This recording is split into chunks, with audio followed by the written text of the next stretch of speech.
couple of videos ago, I started switching out my taillights to smoked lenses and getting rid of the red. We went with Custom Dynamics Pro Beam lights that are smoke tint, and that left the tour pack lights. Now it's not going to be possible for me to match up the tour pack lights with the Custom Dynamics Pro Beam. The tint is, they just have a certain look, and Custom Dynamics doesn't yet offer the Pro Beam smoked lenses for the tour pack. So I decided I had a couple options. I could look around on the internet and see if I could find some smoked lenses, which I did. I found some on Amazon. Be a couple $100 between the actual tail light and the side marker lights on the tour pack. Or I could try and go a different route, and that is the VHT NiteShade's tint spray. You guys have seen this before. People often use it on their trucks and things like that to tint their taillights, but I've never seen it used on a motorcycle. I'm sure people have and whatever, but I'm going to make a video about it. So I'm going to tint my lights on the tour pack with the VHT NiteShades. Now, I'm not a professional body man as far as paint goes and everything like that, so I'm not expecting a super highly polished professional outcome, honestly, but I don't want them to look like crap either. So we'll kind of get into what I'm going to do coming up.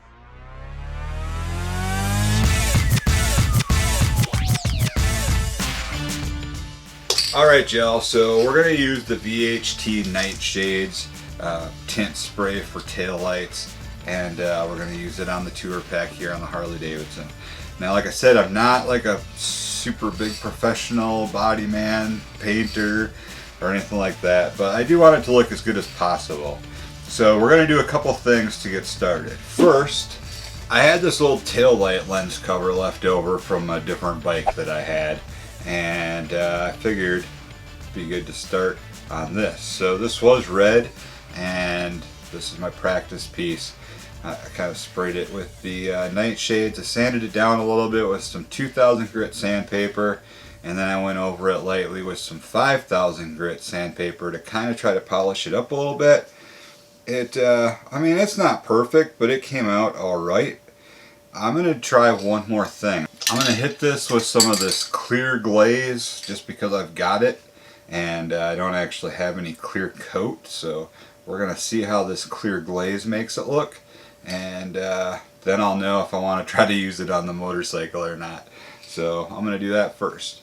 Highly suggest, if you can find something like this, that if you've never used this stuff before, you kind of practice on something that you don't care about, and just spare tail light cover like this works really good for that, because you want to get used to the coats that you're putting on, how many you're going to need, how dark you want it, etc. And yeah, I highly recommend that. Alright, let's spray this with some glaze and see what it looks like.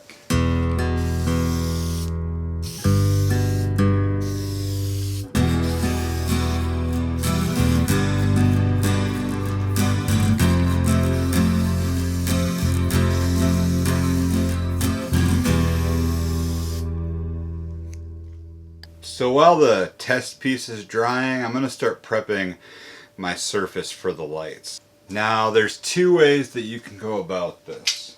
There's the proper way, which would probably be taking the tour pack apart, removing the tail lights, the side marker lights, and spraying them off of the bike. The second way, the way that I'm going to do it, is also the proper way, I think. I'm going to tape off everything, I'm going to leave them on the bike, and I'm going to spray them right on the bike. So what I did is I picked up some 3M Automotive Performance masking tape, this green stuff. I went with a pretty wide one. It's probably a pretty good option. I'll put links to this stuff in the description down below in case you want to pick it up. And then I also picked up some of this pre-taped masking film. These unfold out to about 5 feet, so there's going to be plenty of protection on the bike, and hopefully we don't have to worry about overspray anywhere. We're going to pretty much cover the whole bike, or at least most of it, up towards the front, so we don't have to worry about overspray. I don't think it'll be a big deal, but better to be safe than sorry. And again, the other thing that I picked up is 2000 grit sandpaper. This is 3M, and 5000 grit sandpaper. This is both auto performance sandpaper, blah blah blah. If I can find it on Amazon, I'll put links in the description below. I got everything off of Amazon except for this stuff I bought from Advanced Auto Parts, but I'm sure it's on Amazon, right? Affiliate links in the description. It does help out the channel a little bit if you make purchases through my affiliate links. Just a little plug there. I get like a little bit of commission from Amazon, so thanks. Alright, so I feel like I might have to do this in sections because I don't know exactly now how I'm going to wrap, since these are lower and this is higher. I don't know exactly. So I think I'm going to have to either spray these first and then this or whatever. But we'll start masking it off and just see how it goes. I've worked in the automotive industry for like 14 years, and I've been in and out of many body shops. I deliver auto parts for my real job until this YouTube thing kicks on. Patreon link in the description down below. Patreon.com/touringmidwest. Another plug. Anyway, those body shop guys always makes taping everything off look so easy, and it's not. But nobody's gonna judge your taping job, but they might judge the final outcome. So just tape it. Whatever it looks like is fine, as long as it protects the paint.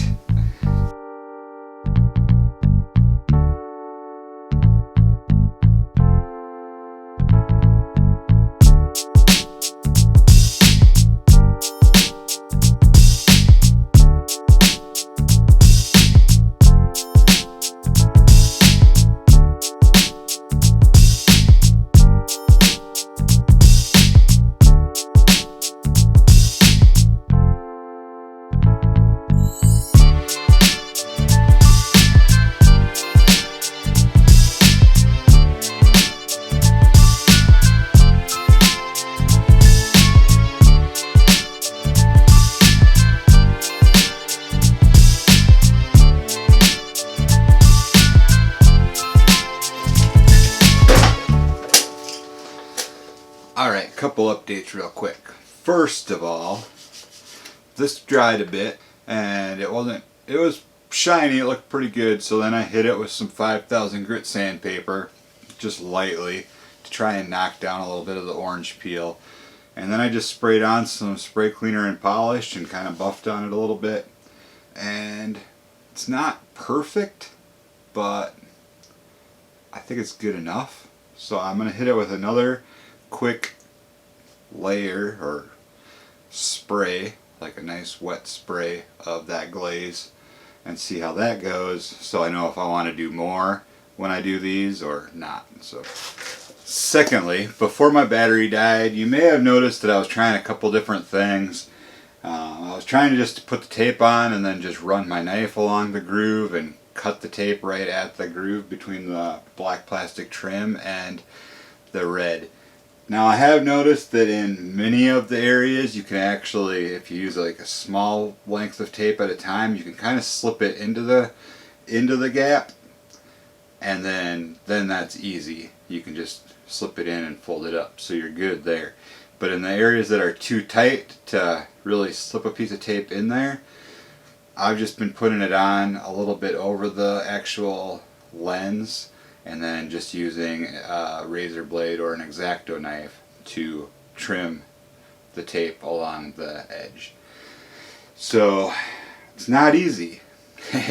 It's a little bit of a challenge, but we're getting it. So I've got a little bit more to do on the tail light here and then along underneath here, and we're gonna get to it.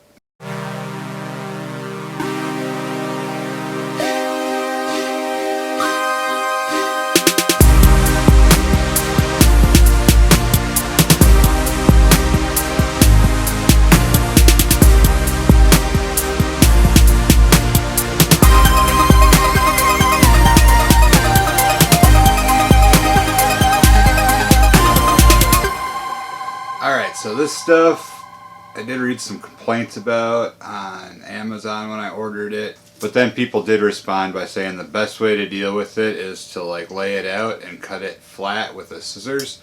So we're gonna do that. I don't know how long of pieces I'm gonna need.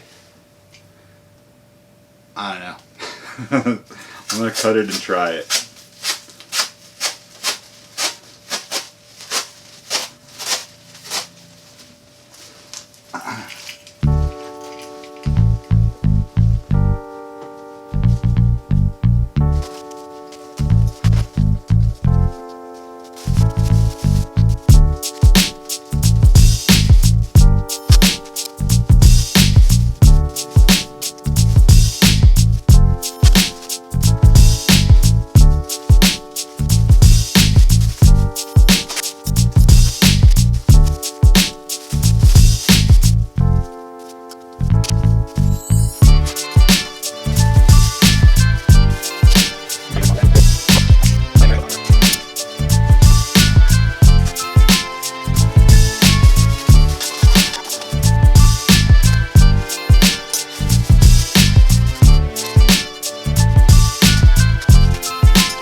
Alright, well, no matter how unprofessional of a film wrap masking off job that is, I think the bike is pretty safe. So, now is the moment of no return. We're going to go ahead and spray this baby. I've got my NiteShades. I've been actually soaking it in warm water, so it's nice and warm now. That's supposed to help with like the smoothness of the paint, so hopefully we can get it on as smooth as possible and avoid as much orange peeling and that as we can. So I'm going to move you guys closer so you can get a better look at what I'm doing, and we're going to get after it. I got to shake this can for like a minute vigorously. I'll spare you that.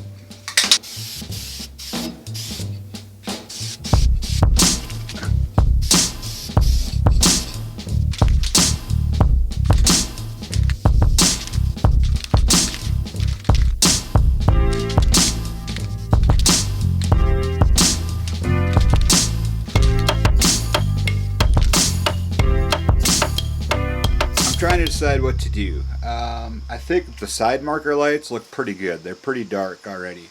This one looks probably kind of dark on screen maybe, but I can still see quite a bit of red showing through, so I'm going to probably hit the tail light one more time and just leave the side lights the way they are, I think.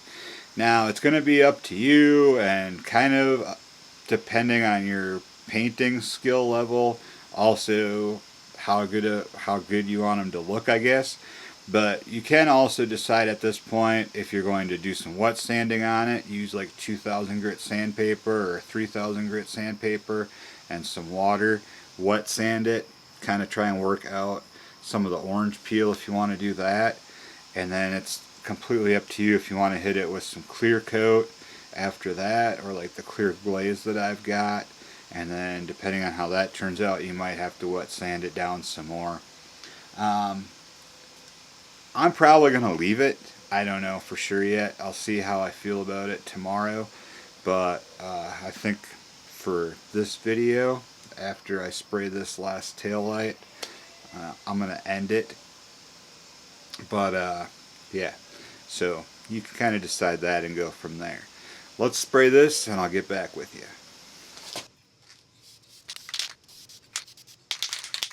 Alright, just a quick update. So I ended up not stopping at 3. I did 5 layers of NiteShades on the taillight here. And I'm really happy with the way it turned out. It is like black as can be. You can't hardly tell that there's a taillight here at all when the light is off. It looks like just one solid black trim piece across the back of the tour pack. And the side marker lights are quite dark as well, so I'm really happy with the way this turned out. let me just turn the bike on real quick, and you can see how well you could still see the brake light, or the tail lights and the brake lights and blinkers and all that. Hold on.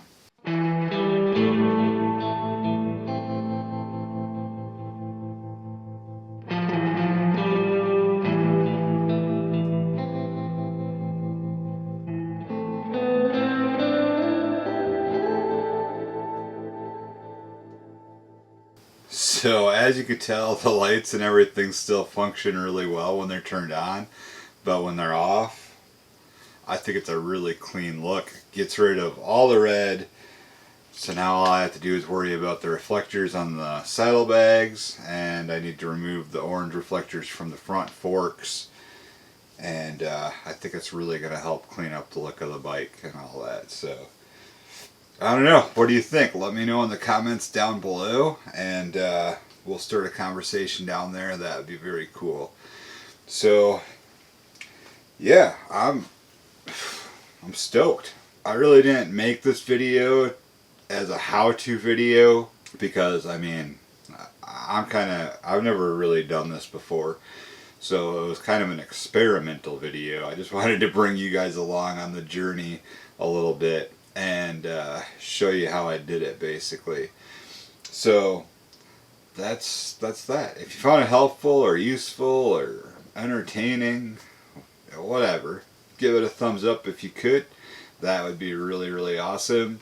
Also, if you haven't done so already, consider hitting the subscribe button.